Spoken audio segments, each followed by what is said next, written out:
temperature hits -40. Your breath turns to ice crystals. Somewhere in France, 30,000 years ago, a family sits around their fire. The grandmother laughs at something. Kids play with carved toys. Nobody's dying. Nobody's desperate.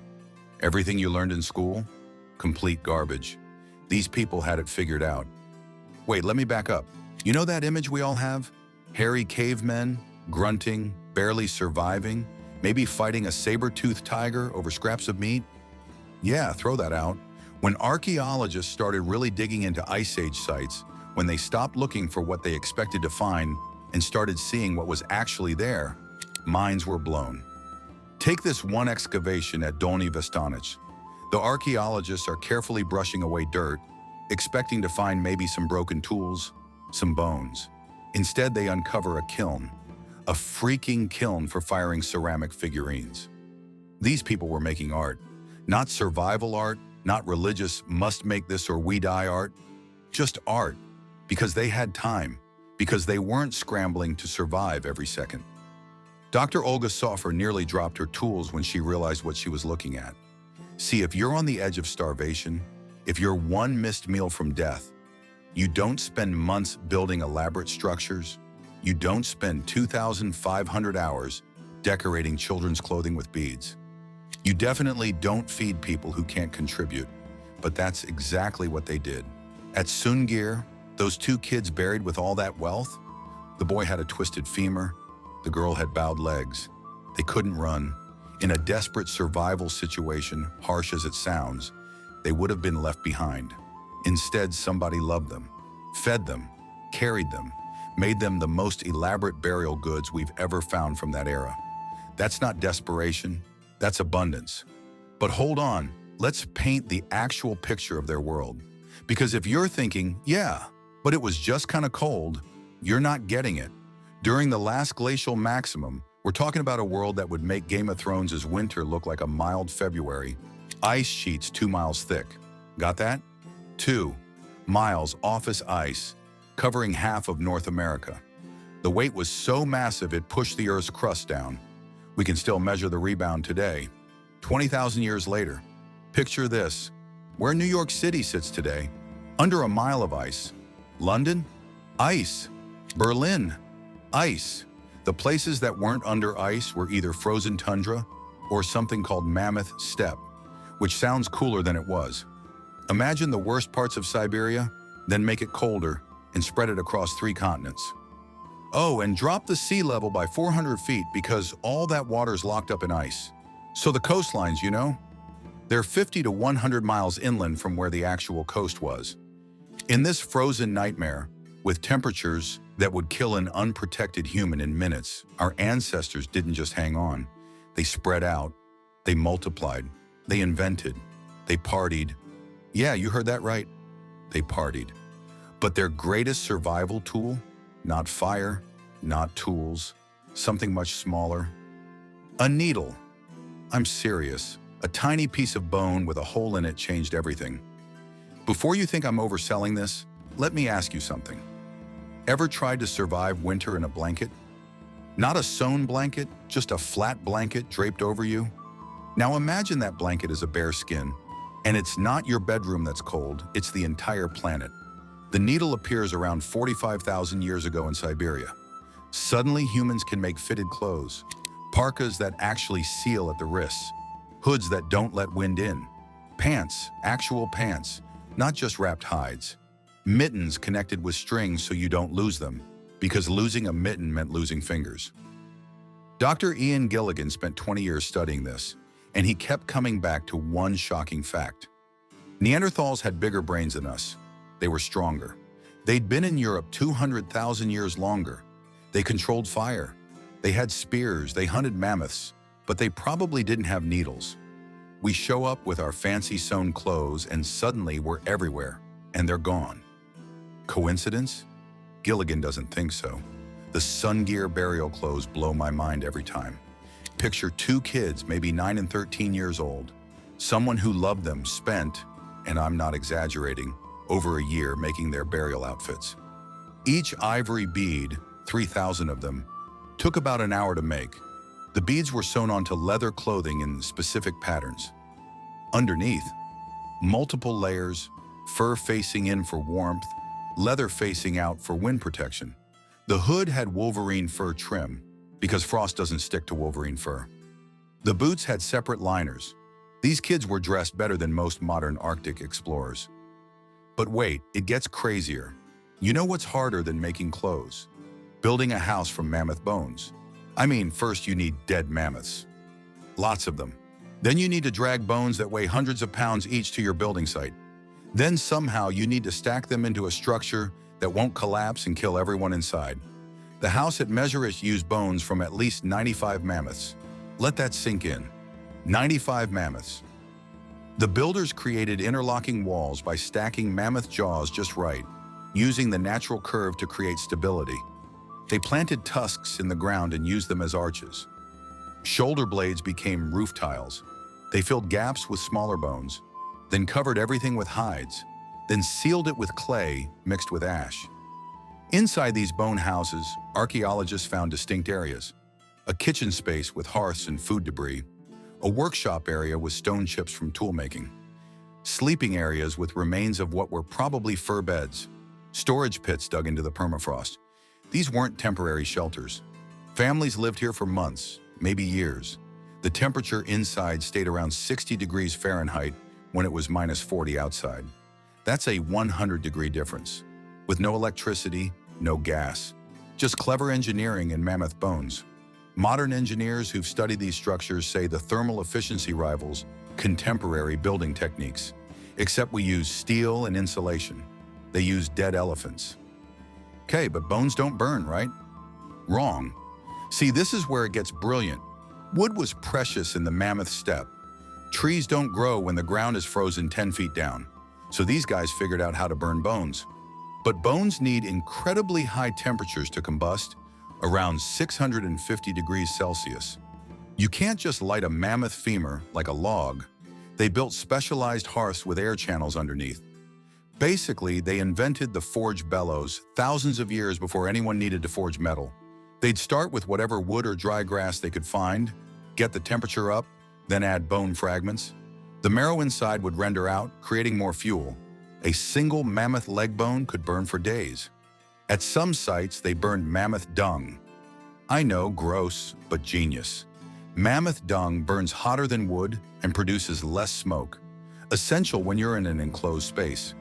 They also made lamps from stone bowls filled with rendered animal fat. These burned for hours with a steady flame, perfect for the long Arctic nights. Let me tell you about dinner in the Ice Age. Forget the image of desperate hunters chasing the last mammoth. These people were picky eaters with sophisticated tastes. At one site in France, 90% of the bones are from reindeer, not because that's all they could catch, because reindeer was their preferred meal. They knew reindeer migration patterns better than the reindeer did. They knew that in early winter, reindeer have the thickest fat layer. They knew which valleys the herds would funnel through. They'd set up ambush sites and take 20, 30 animals at once. Then, and here's the brilliant part, they'd process them assembly line style. One team would skin, another would butcher, another would crack bones for marrow, someone else would be separating sinew for thread, the hides would go to the clothing specialists. Every part had a use, and even the antlers became tools. The pelvis bones became snow shovels. Nothing wasted, but they weren't just eating reindeer. Dr. Amanda Henry analyzes ancient plaque, which sounds gross but is actually amazing. Trapped in the tartar on Ice Age teeth, she found evidence of 140 different plant foods: seeds, roots, bark, medicinal herbs. These people knew every edible plant in their environment. They knew which roots survived underground all winter. They knew which bark wouldn't poison you. They were master foragers with encyclopedic knowledge of their environment. At Ohalo 2, someone was grinding wild grains into flour 23,000 years ago. Let me repeat that. They were making bread before agriculture existed. They had grinding stones, storage facilities, and ovens. This wasn't desperation food. This was cuisine. And get this, they had boats. Yeah, boats. We know because they were catching deep water fish and bringing shellfish inland. They were harvesting seals and dolphins. One site has remains of hundreds of salmon, clearly caught during spawning season and preserved. They knew about smoking meat, drying it, probably fermenting it. They had food security systems that would make modern preppers jealous. Here's a story that breaks my heart every time. At Sung here, next to those two disabled kids, they found an adult burial. This person, based on bone analysis, had been paralyzed from the waist down for at least 10 years. 10 years. Someone carried this person, fed them, cleaned them, kept them warm for a decade. In a world where one wrong step could mean death, where resources were precious, where survival took everything you had, they chose compassion. They chose love. The grave goods suggest this person was respected, maybe even revered. Perhaps they were a storyteller, a keeper of knowledge, a teacher. We'll never know, but we know they were valued. This wasn't unusual.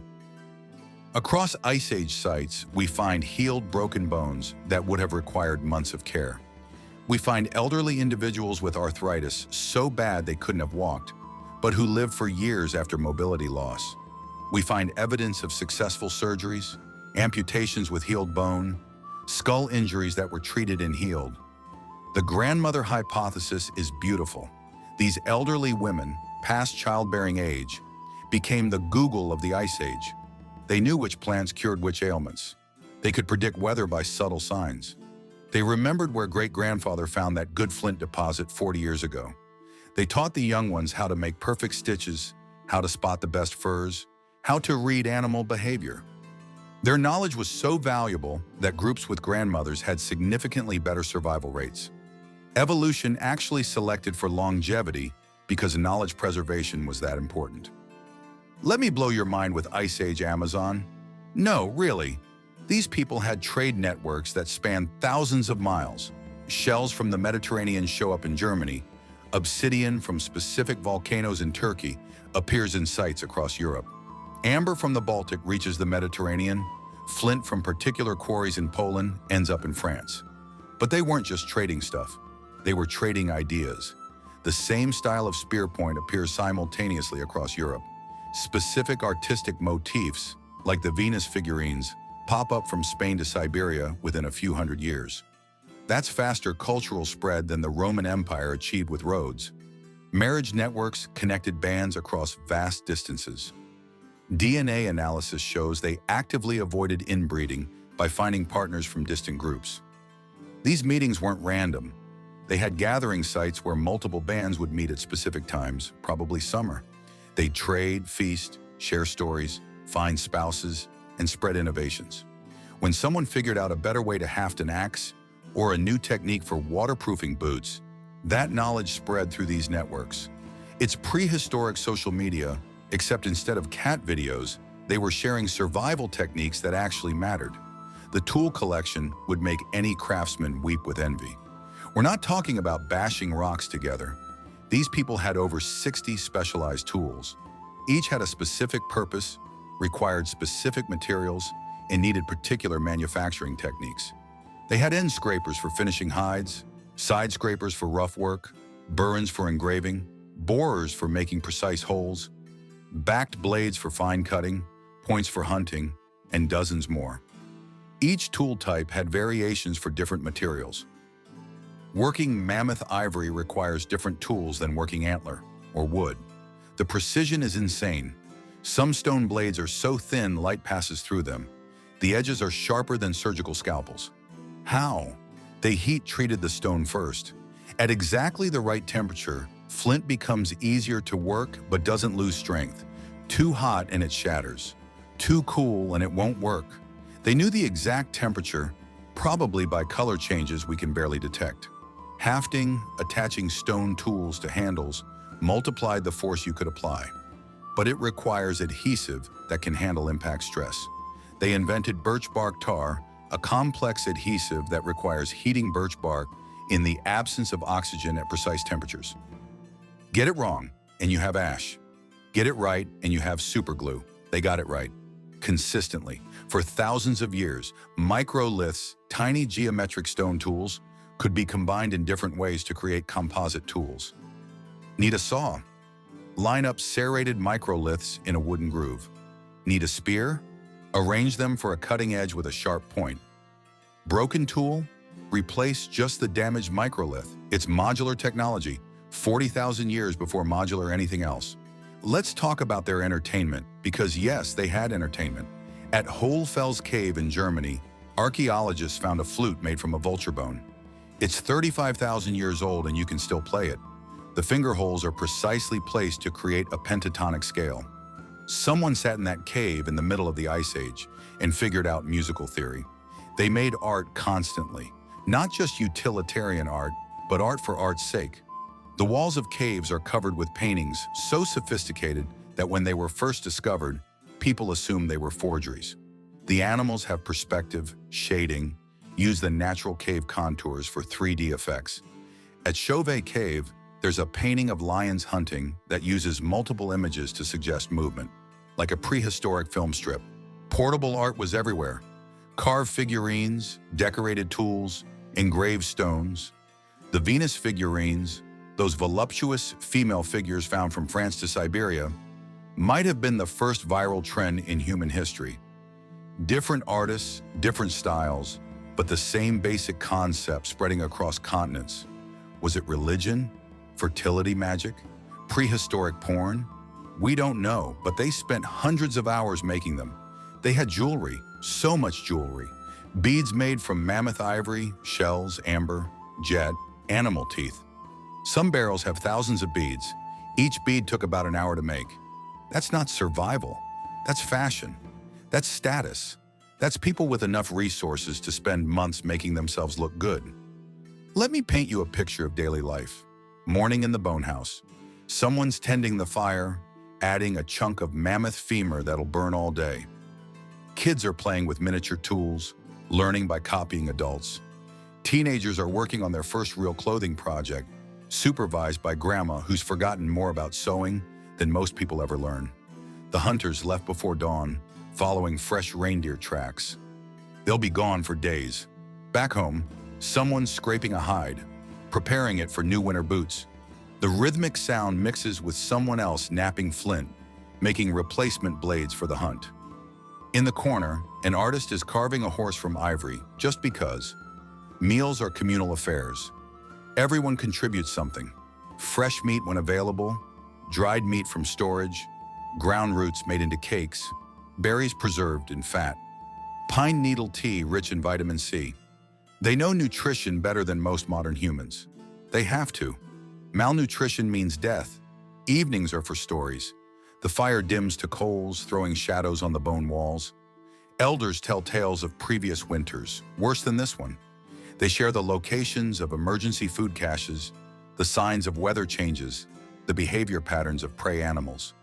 This oral tradition preserves thousands of years of accumulated knowledge. No writing needed, just memory and repetition. Children fall asleep to these stories, wrapped in furs on soft beds of dried grass. Outside, the wind howls and the temperature drops to killing cold. Inside, it's warm, safe, home.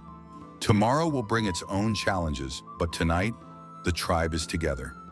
How do we know all this? Every detail comes from painstaking archaeological work. Isotope analysis of bones tells us what they ate and where they traveled. Microscopic wear patterns on tools reveal how they were used.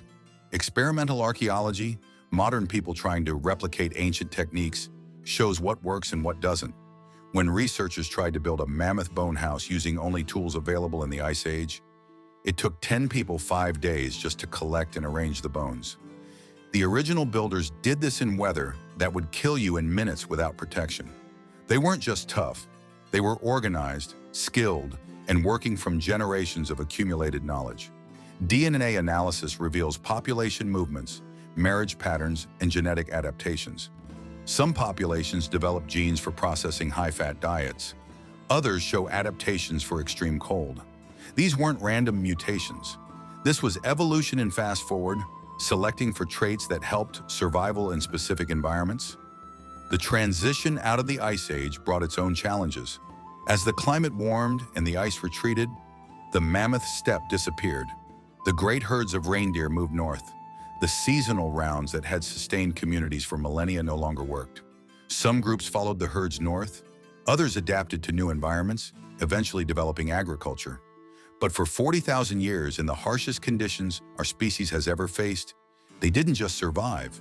They created culture, art, music, fashion, and complex societies. They cared for their disabled and elderly. They traded across continents. They passed down knowledge through countless generations. Modern humans, even with all our technology, struggle in Arctic conditions. Military survival training considers 72 hours in sub-zero temperatures a major achievement. Our ancestors lived entire lives in those conditions, raised families, created art, built monuments, developed technologies we're still trying to understand. The next time someone dismisses ancient humans as primitive cavemen, remember this: they survived what we couldn't. They thrived where we die. They created beauty in a frozen wasteland. They chose compassion when brutality would have been easier. They were us, but tougher, smarter about survival, and more connected to each other and their environment than we'll ever be. Your ancestors weren't primitive. They were extraordinary. Every single person alive today exists because someone, somewhere, survived the unsurvivable. They looked at a world covered in ice and said, "We'll make this work." And they did. For 40,000 years, they did. That grandmother laughing by the fire, she earned that laugh. Those kids playing with toys, they're warm, fed, loved in the middle of an ice age. That's not primitive. That's the greatest success story in human history. And you're living proof that it worked.